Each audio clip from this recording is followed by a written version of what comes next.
여호수아 8장 22절부터 하도록 하겠습니다.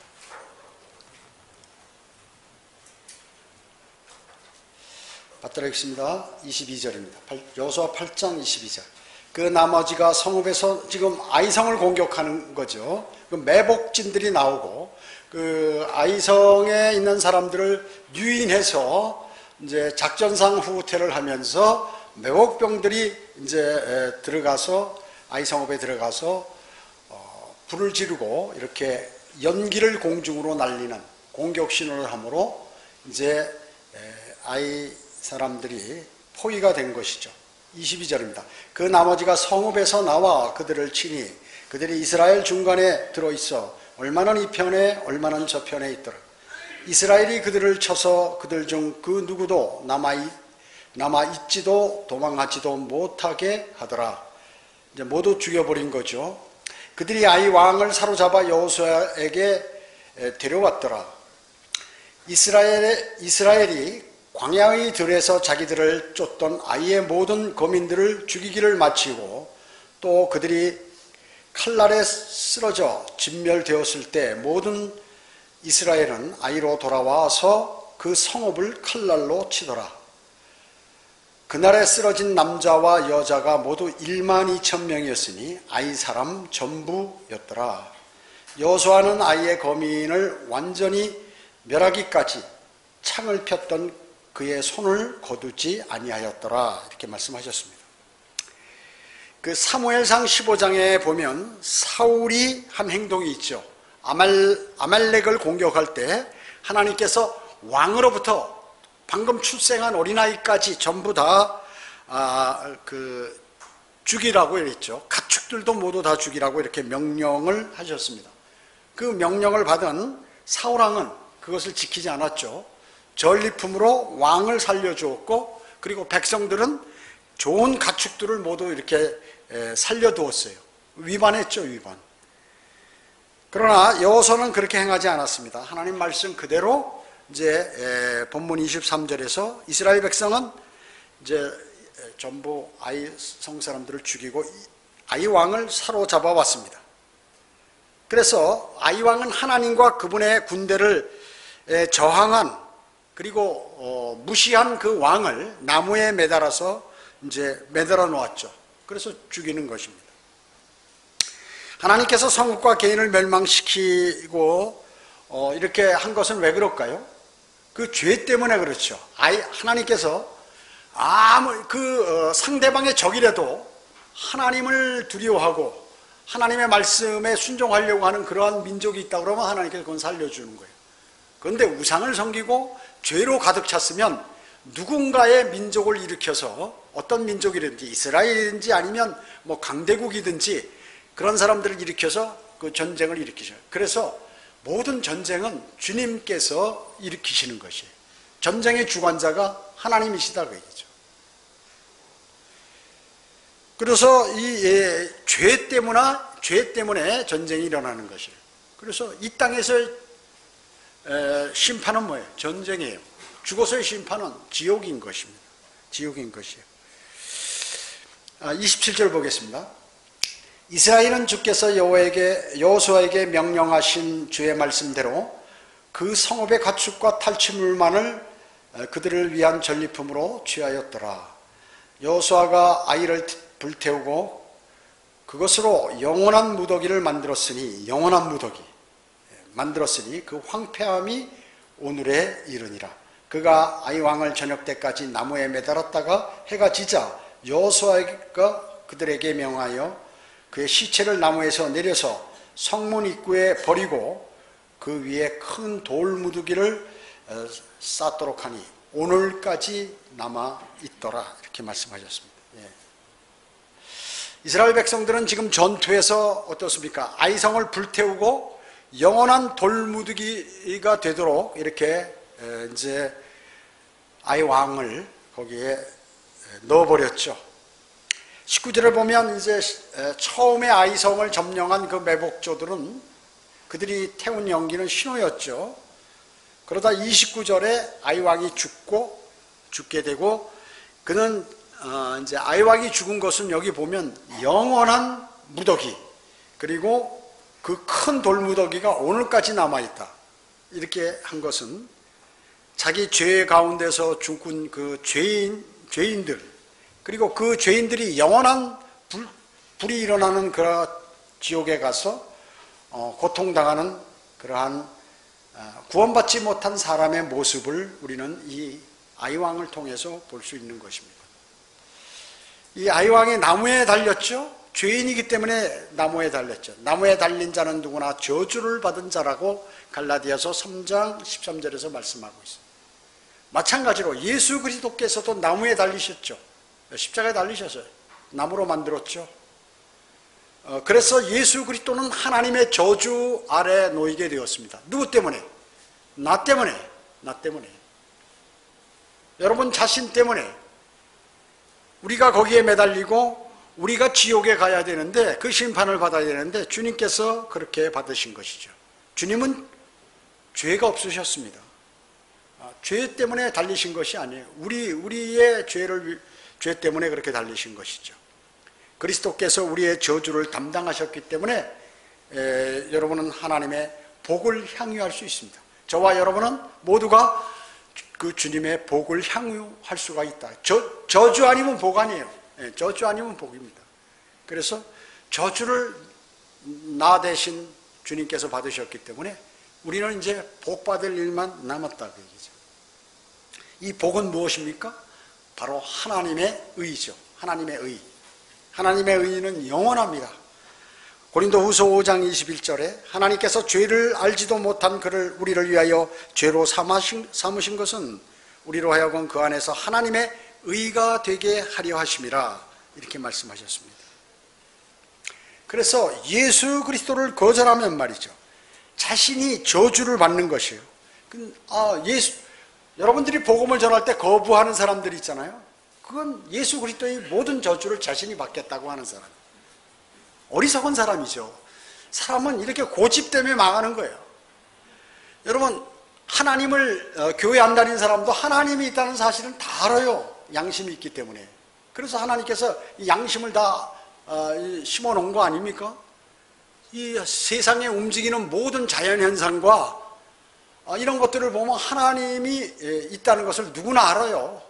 누구나 압니다. 그런데 그것을 거부하는 거야. 그러니까 그것은 저주를 내가 받겠다 하는 거죠. 미련하고 어리석은 사람이에요.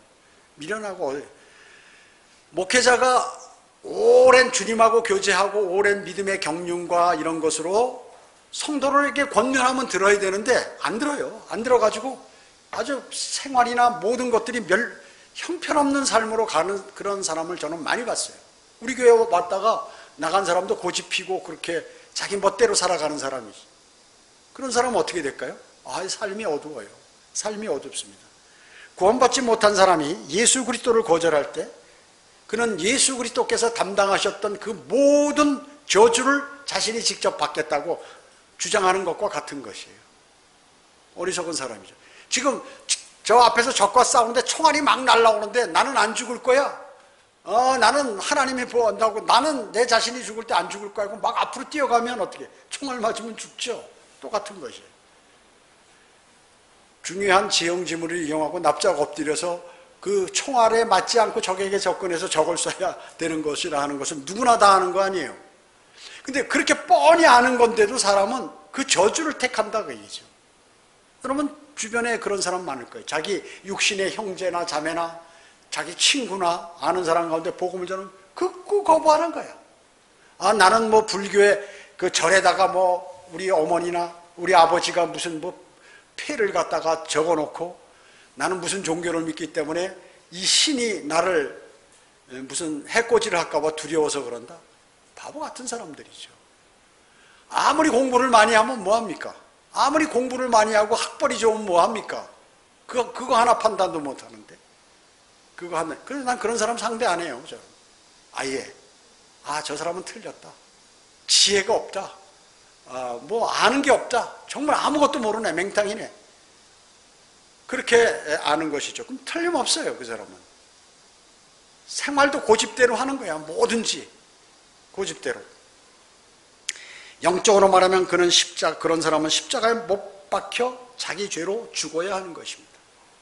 그가 묻히면 어떻게 예수 그리스도처럼 무덤에서 다시 나올 수 없어요.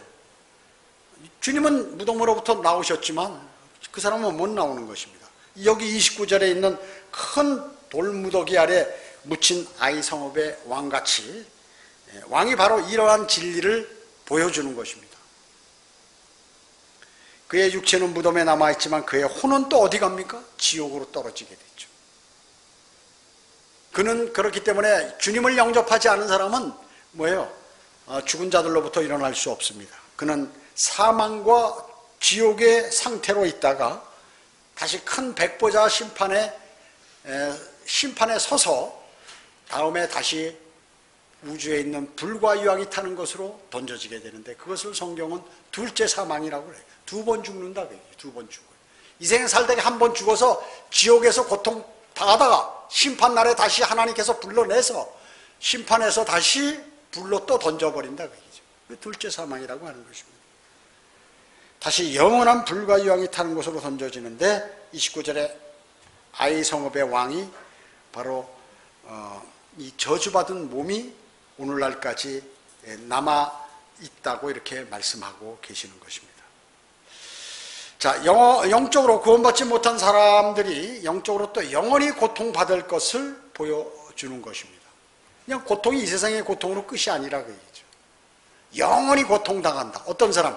예수 그리스도를 영접하지 않은 사람. 그래서 여러분 주변에 사랑하는 사람이 있다. 자기 아버지, 어머니, 또 자기 자녀, 자기 친구들, 주변에 나를 좋아했던 그런 사람들 많이 있잖아요. 그 사람들에게 반드시 전해야 돼, 복음을. 안 전하면 여러분이 주님께서 책임을 묻는 거예요. 왜 안 전했냐고. 너 사랑한다는 거 거짓말이지. 너 그 사람에게 혜택 입은 거, 은혜 입은 거 했으면 네 은혜를 갚는데, 예수 그리스도를 영접해서 영원한 생명을 얻도록 하는 게 가장 큰 은혜를 갚는 것이다. 부모에게 그것을 전하는 것이 가장 효도하는 효자다. 자기 자식을 가장 사랑하는 사람은 예수 그리스도를 영접하도록 만들어서 영원한 생명을 얻도록 만드는 것이다 라고 성경은 말씀하고 있는 것이에요, 사실은. 자, 여기 30절 보겠습니다. 그 후에 여호수아가 에발산에 이스라엘의 주 하나님을 향하여 한 제단을 쌓았으니 이것은 주의 종 모세가 이스라엘 자손에게 명령했던 것과 같이 모세의 율법 책에 기록된 대로 통돌로 만든 제단으로 사람들이 철연장으로 손대지 아니한 것이더라. 그들이 주께 번제와 화목제를 그 위에 드리더라. 이렇게 말씀하셨습니다. 자, 이 구절은 말이죠. 신명기 11장 29절 30절과 신명기 27장 1절에서 8절의 내용을 그 모세가 명령했던 그 내용이에요. 뭐 하나님께 제사 드릴 때 그 돌판은 그냥 자연석 그대로 하라. 쇠로 이렇게 다듬어 가지고 한 그런 걸로 하지 말라 그 얘기죠. 31절에 보면 여기 통돌로 만들어져요. 통돌 만든 제단으로 사람들이 철 연장으로 손을 대지 아니한 것이더라 이렇게 했잖아요. 예, 여기다 시를 끼워 놓으시고 출애굽기 20장 한번 볼까요? 출애굽기 20장 25절.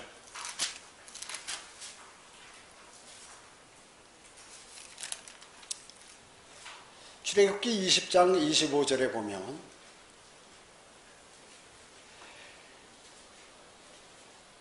네가 만일 내게 돌로 제단을 세우려거든 다듬은 돌로 세우지 말라. 이는 내가 도구를 그 위에 대면 그것을 부정하게 하는 것입니다. 자연석 그대로 하라고 해야죠. 네가 뭐 꾸며서 만들어 가지고 좋게 해서 이렇게 하지 말라고 그랬습니다. 여기 또 신명기 27장 한번 찾아볼까요? 그 뒤에 민수기 신명기 27장 5, 6절. 신명기 27장 5, 6절.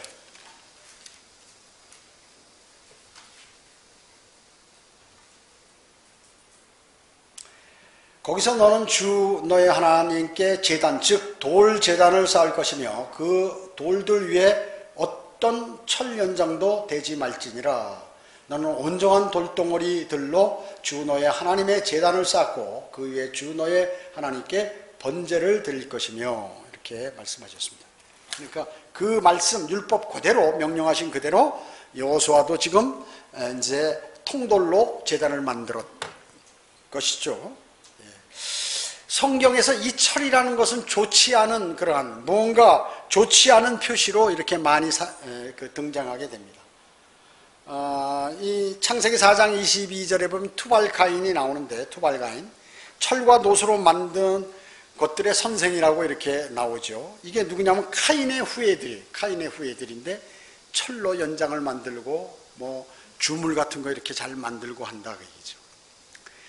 철 연장을 썼던 인물이 바로 골리앗이죠. 골리앗. 카인이나 골리앗은 적그리스도의 예표입니다.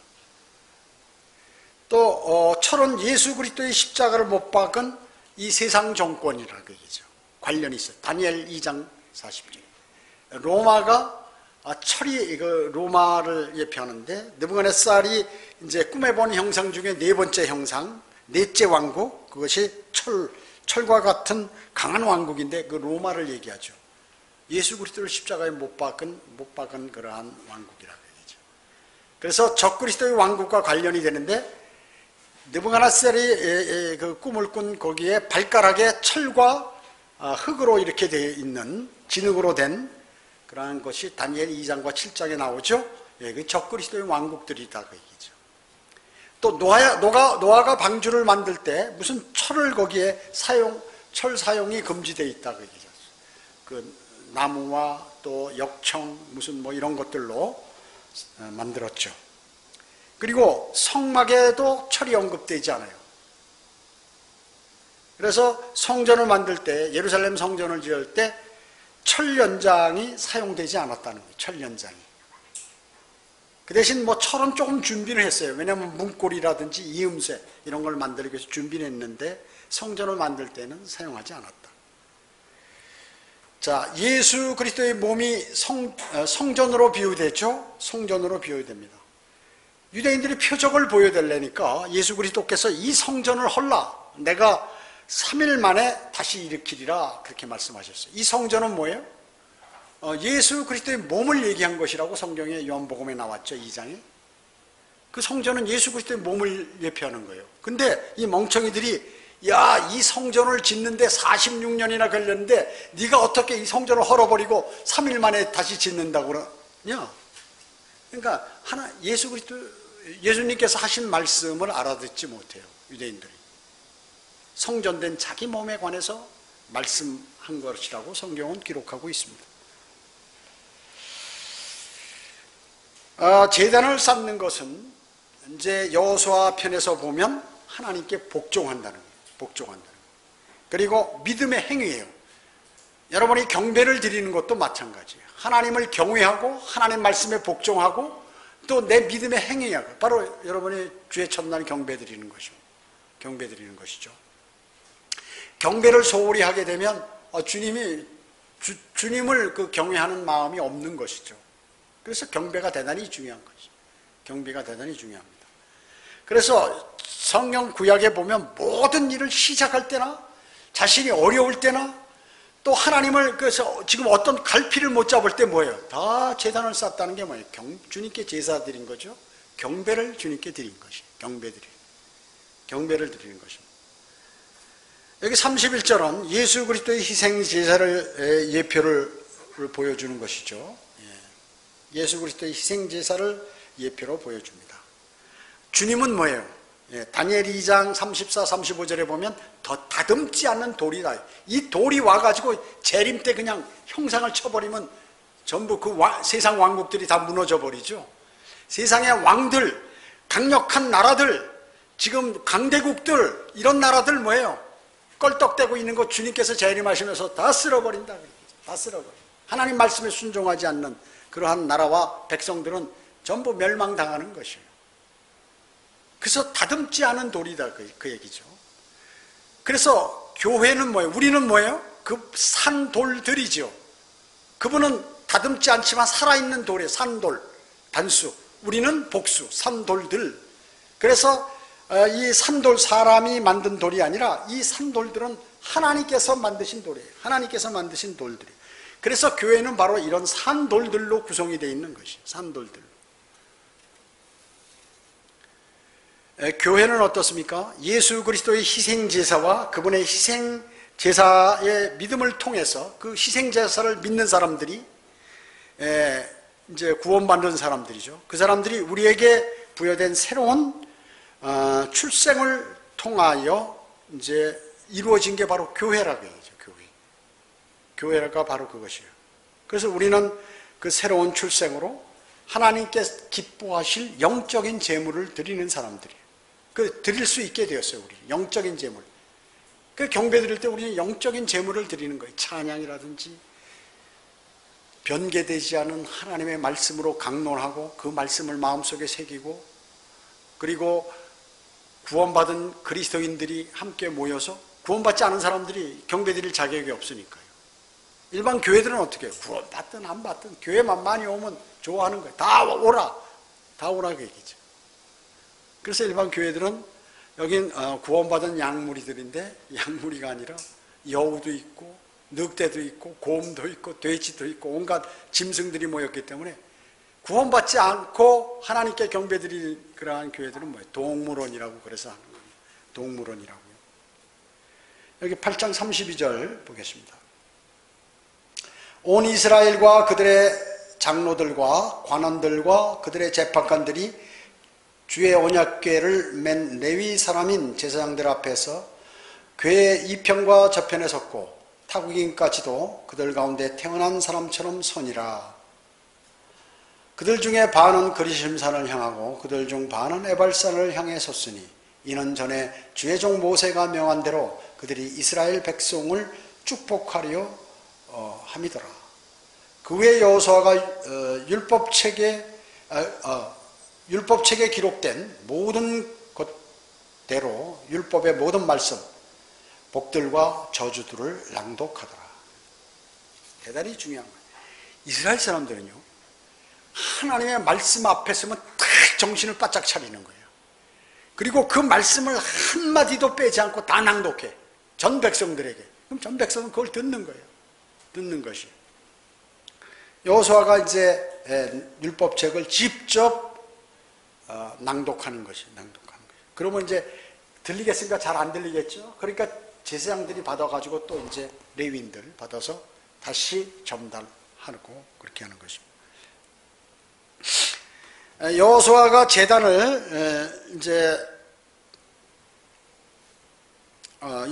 제단을 쌓고 돌들에 이제 석회를 바릅니다. 석회를 바라요.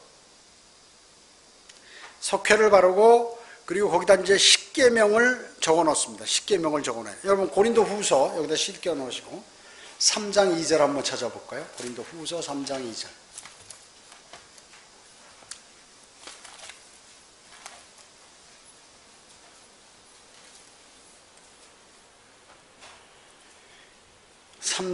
고린도 후서 3장 2절로부터 여기 9절에 보면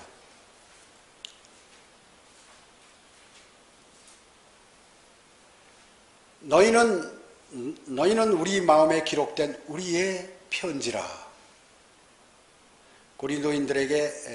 고린도 교회 지체들에게 바울의 추천서라고 해요. 우리의 편지라. 모든 사람에게 알려졌으며 읽혀졌고 또 너희는 우리가 섬긴 그리스도의 편지임이 분명히 드러났으니 이 그리스도인 모두가 영적인 편지를 가진 하나님의 편지를 받은 사람들이, 이는 잉크로 쓴 것이 아니라 살아계신 하나님의 영으로 쓴 것이며 돌판에 쓴 것이 아니라 육신의 마음판에 쓴 것이라. 지금 여호수아는 그 돌판을 석회를 잇고 거기다 십계명을 기록했단 말이죠. 이처럼 구약 율법과 같이 돌판에 쓴 게 아니라, 또 모세가 하나님으로 받은 그 율법 십계명이 돌판에 쓴 그런 것이 아니라 마음판에 이렇게 새긴다. 마음판에 쓴 것이라고 얘기죠. 우리는 하나님을 향한 그러한 확신을 그리스도를 통하여 가졌노라. 우리는 어떤 일이라도 우리에게 난 것 같이 생각하여 스스로 만족하지 않은 것은 우리의 만족이 하나님께로부터 난 것이기 때문이라. 이 바울의 확신이에요. 주님으로부터 말미암기 때문에 우리의 확신은 정확하다 그 얘기죠. 그리고 담대할 수 있다.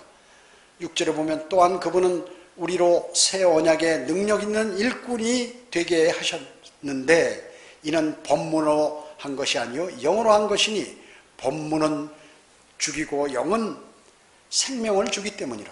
그렇잖아요. 법문. 모세가 시내산에서 율법을 갖고 내려와 보니까 이게 금송아지 만들고 나체로 벌거벗이 춤을 추고 막 난리치고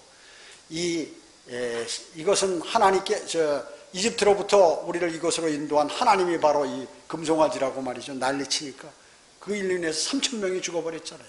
그 율법을 받으면 3,000명 율법에 비추면 말이죠. 그 누구도 죄인이에요. 다 죽어야 돼. 그 얘기예요 이게. 영으로 법문으로 한 것이 아니요 영으로 한 것이기 때문에 법문은 죽이고 영은 생명을 주기 때문이라. 그러나 돌판에 기록되고 새겨진 죽음의 직분, 이게 뭐예요? 모세의 직분이죠. 죽음의 직분이 영광스러워 이스라엘 자손이 모세의 용모의 영광, 즉 없어져 버릴 영광 때문에 그의 얼굴을 주목할 수 없구나. 십계명을 받고 내려오니까 모세 얼굴이 광채가 나니까 그 죽을 법을 받아갖고 내려올 때도 그렇게 광채가 나서 쳐다볼 수 없었는데 그 말씀이에요. 8절에 보면 하물며 영의 직분은 더욱 영광스럽지 아니하겠느냐. 영의 직분은 뭐예요? 이거는 영원하다. 영원까지 사용될 수 있는 그 영의 직분이 여러분은 그걸 받으셨다고 얘기죠. 9절에 보면 정죄의 직분의 영광이 있다면 의의 직분에는 영광이 더욱 많으리라. 모세의 그 정죄하는 그 율법을 받아도 모세 얼굴이 그렇게 빛났는데 영원한 생명을 소유한 여러분들, 또 그것을 전파할 수 있는 여러분들은 얼마나 더 많은 영광을 받겠느냐 하는 그 말씀이에요. 이게 대단한 말씀이죠. 모든 그리스도인은 여러분들은 하나님께서 세상에 보낸 편지예요. 여러분을 편지라고 해요. 하나님의 편지예요. 여러분 자신이 영적인 편지라고 얘기죠. 그 편지를 읽어보면 하나님의 소식을 알 수 있는 거예요. 그것을 받아야 돼. 사람들은요. 주님께서 성경적인 설교자들을 사용하셔서 성도들의 마음속에 성령님께서 성령님을 섬기도록 이렇게 해주셨다 그 얘기죠. 그 마음속에 그 편지를 쓰시는 거예요. 여러분 마음속에. 여러분이 하나님의 말씀을 듣고 성경을 공부하고 설교를 듣고 하면 하나님께서 여러분 마음속에 편지를 쓰시는 것이다 그 얘기죠.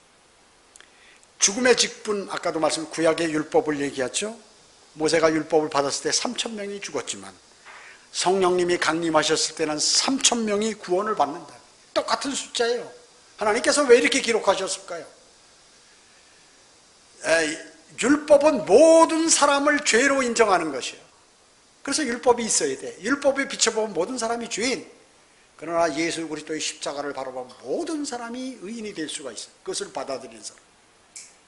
그것이다 그 얘기죠.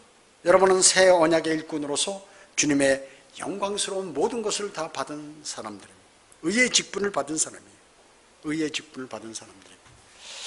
다시 여호수아 8장으로 갑니다. 자, 여기 33절과 34절, 이것은 신명기 27장에 나오는 그러한 말씀입니다. 자, 세켐 골짜기가 있는데 거기에 북쪽에는 에발산이라는 산이 있어요. 이건 저주의 그것을 바라보는, 저주할 때는 그것을 바라보는 거예요. 그래서 12지파 중에 6지파는 그 저주받던 저주의 산인 에발산을 바라보게 하는 거예요. 여호수아가 저주를 얘기할 때는 그쪽을 탁 바라보고 그쪽 사람들이 아멘 하는 거예요. 누구냐 하면 두 여종의, 야곱의 그 여종들의 자손들이에요. 비라와 실파의 자손들, 즉 단과 납달리, 갓과 아셀. 그럼 네 명 아니에요. 그 둘이 추가되는데 요게 누가 하면 예외로 르우벤과 스불론이 에발산 쪽에 쓴다 그 얘기죠. 여러분 르우벤은 뭐예요? 레아의 장자죠. 원래 최고 장자죠. 장자로 실격됐죠. 왜 그렇습니까?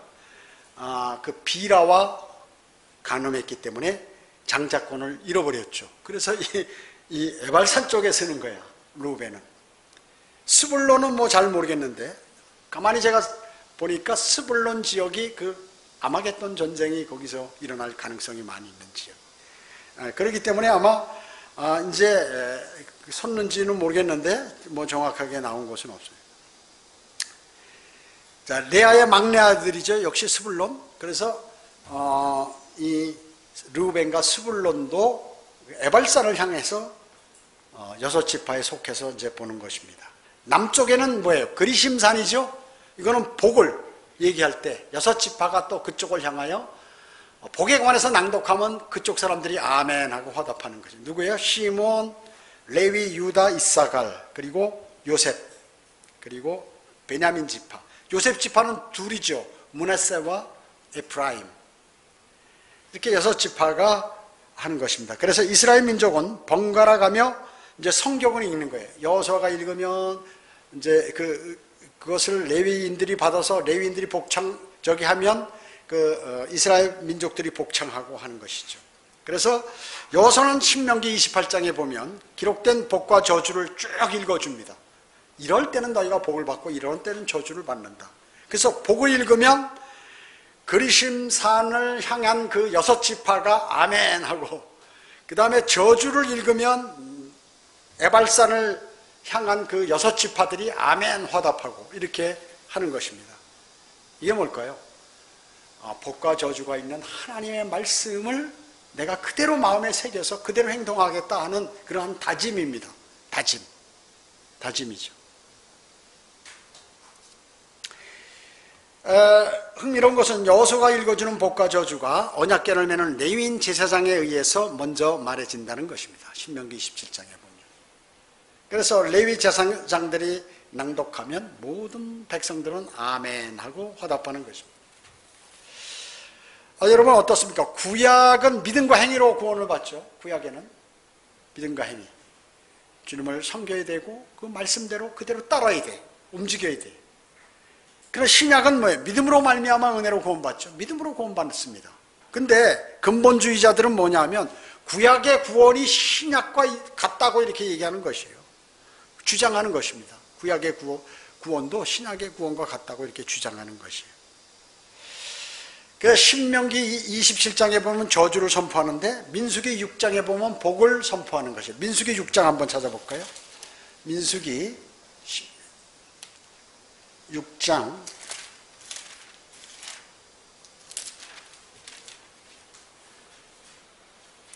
22절 22절로 27절 봅니다. 민수기 6장 22절로 27절.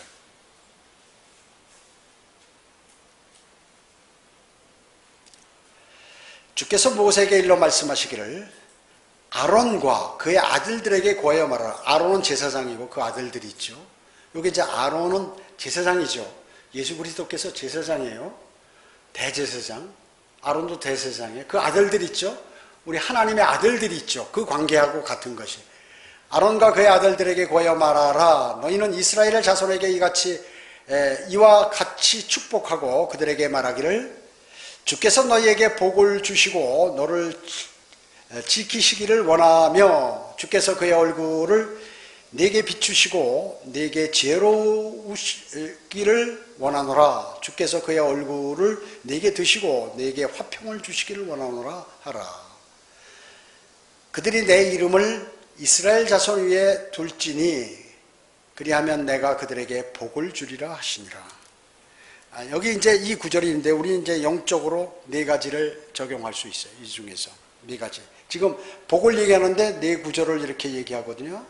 24절부터 이렇게 쭉 4구절을 얘기하고 있는데 첫째는 뭐냐 하면 복들은 제사장과 그의 아들들로부터 나온다. 이게 아론과 아들들이 있듯이 제사장은 누구예요? 대제사장인 예수 그리스도나 하나님의 아들들인 하나님의 사람들, 그리스도인들로부터 복이 나온다는 것이에요. 그래서 그리스도인과 가까운 세상 사람들은 복 받는 거예요. 또 그리스도인의 말을, 복음을 듣는 모든 사람들은 복을 받게 되어 있는 것입니다. 그것을 알아요. 그 가정에 구원받은 그리스도인이 한 사람 있다. 그 가정은 복받을 확률이 많은 것이. 그래서 예수 그리스도를 영접한다든지 주님의 말씀에 신뢰한다든지 바른 하나님의 말씀을 언제고는 듣게 돼. 계속 하다 보면 젖어요 이게. 그래서 듣게 된다. 이 땅의 구원의 문은 예수 그리스도라든지 아니면 그리스도인을 통해서만이 이 땅에 있을 때 구원받을 수 있는 것이에요. 구원받을 수 있는 것입니다. 물론 하나님의 말씀이지만 하나님의 말씀을 통해서나 아니면 그리스도인이 그 하나님의 말씀을 전할 때 구원을 받는 것이에요. 영원한 생명이에요. 만약에 그렇지 않으면 이 그리스도인이 휴거된 다음에 들림받은 다음에 이 땅에 그 많은 저주를 다 받아야 돼요. 그 많은 저주를 다 받아야 된다는 것입니다. 두 번째는 뭐냐면 이 복을 말씀하시는 말씀 속에서 삼위일체의 특성을 우리가 발견할 수 있다 그 얘기죠. 여기 보면 24절 주께서 너에게 복 주시고 너를 지키시기를 원하며 이게 뭐야? 아버지 하나님께서 하시는 일이에요. 아버지 하나님. 여기서 주는 아버지 하나님을 얘기하는 것이죠. 25절에 주께서 그의 얼굴을 내게 비추시고 내게 은혜로우시기를 원하노라. 은혜를 주는 거예요. 이게 성령 하나님이에요. 근데 여기 사이에 보면 주석이 있는데 여기 주는 아들 하나님이라고 잘못 나왔어요. 미움. 성령 하나님입니다. 또 26절에 보면 주께서 그의 얼굴을 내게 드시고 내게 무엇을? 화평을 주시기를 원하나. 화평은 아들 하나님. 삼위일체 하나님께서 여러분들에게 복 주신다 그 얘기죠. 삼위일체 하나님께서 여러분에게 복 주시는 것입니다. 여러분 이거 그냥 막 넘기시죠. 아 내가 복 받. 아 주님께서 나를 지키시는구나. 복 주시고 하나님 아버지 하나님께서. 아 이거 주님이 살아계심을 나타내고 나에게 은혜를 주실 성령 하나님. 아 주님께서 나에게 평안한 마음을 주시고 앞으로 천년왕국에서 영원한 이제 그 후에 평화가 진정한 평화가 오시고 아들 하나님. 이렇게 여러분 아시는 것입니다. 그 다음에 세 번째는 뭐냐면 여기 27절에 보면 이스라엘 자손 위에 두신 이름을 주목하는 것이에요. 27절에 그죠? 내 이름을 이스라엘 자손 위에 두겠다 그것이. 그 이름이 뭐예요? 구약의 이름은 여호와입니다. 그리고 신약의 이름은 뭐예요? 예수 그리스도예요. 예수 그리스도. 그래서 하나님 곧 우리 주 예수 그리스도. 하나님은 예수 그리스도는 하나님이에요. 그래서 예수 그리스도 하나님.